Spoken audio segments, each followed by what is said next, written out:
Before social media feeds and endless scrolling, before algorithms decided what we'd see next, the internet had a different kind of gathering place, the forum. These were not sleek corporate spaces. They were messy, homegrown, and gloriously human. And for a brief, shining period in the late 90s and early 2000s, forums were the beating heart of online community. A forum was simple in structure, a hierarchy of topics, threads, and posts. But simplicity was its strength. Each community was built around shared interest, a hobby, a band, a TV show, a specific video game. That tight focus gave people something social media often struggles to provide, a sense of walking into a room where everyone already cares about the same thing you do. Joining a forum felt like joining a club. You picked a username, maybe uploaded an avatar, and started posting. Over time, your post count grew, and with it, your reputation. Veterans would recognize you, inside jokes would emerge, and friendships would form. Not because the platform encouraged it, but because the people did. What made forums special was their pace. Unlike the real-time chatter of instant messaging or today's rapid-fire feeds, forum conversations unfolded slowly. You might start a thread, go to school or work, and return later to see thoughtful replies waiting for you. It was asynchronous connection, a rhythm that left room for reflection and for conversations to evolve over days or weeks. And those conversations stayed put. Threads didn't vanish into the ether after 24 hours. They were archived, searchable, part of a collective memory.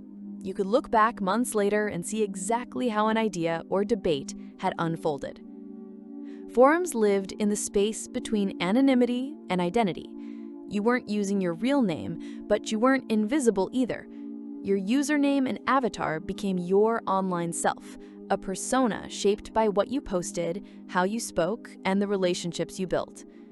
This middle ground fostered honesty in ways modern platforms sometimes can't.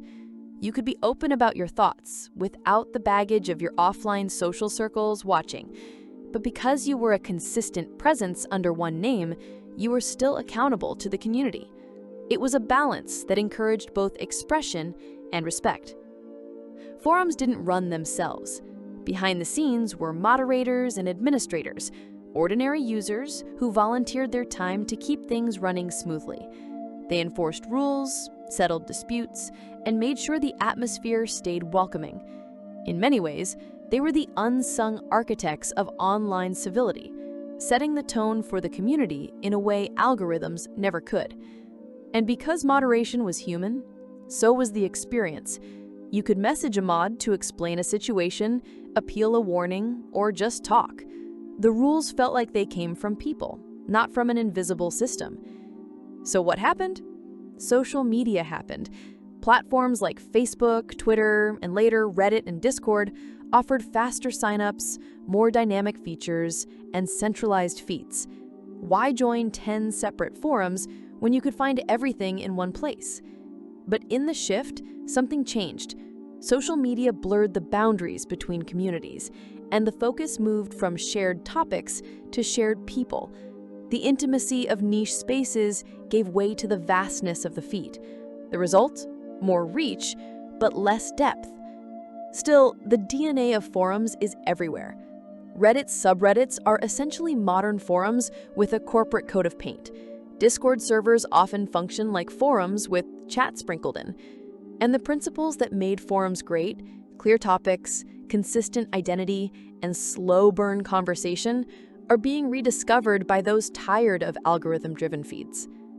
For those who lived through it, the golden age of forums is more than nostalgia. It's a reminder that online communities don't have to be massive to be meaningful. They just need a shared purpose, a bit of structure, and people willing to show up for each other. Maybe in an era of infinite scrolling, that's the lesson worth carrying forward. The best conversations aren't always the loudest or the fastest.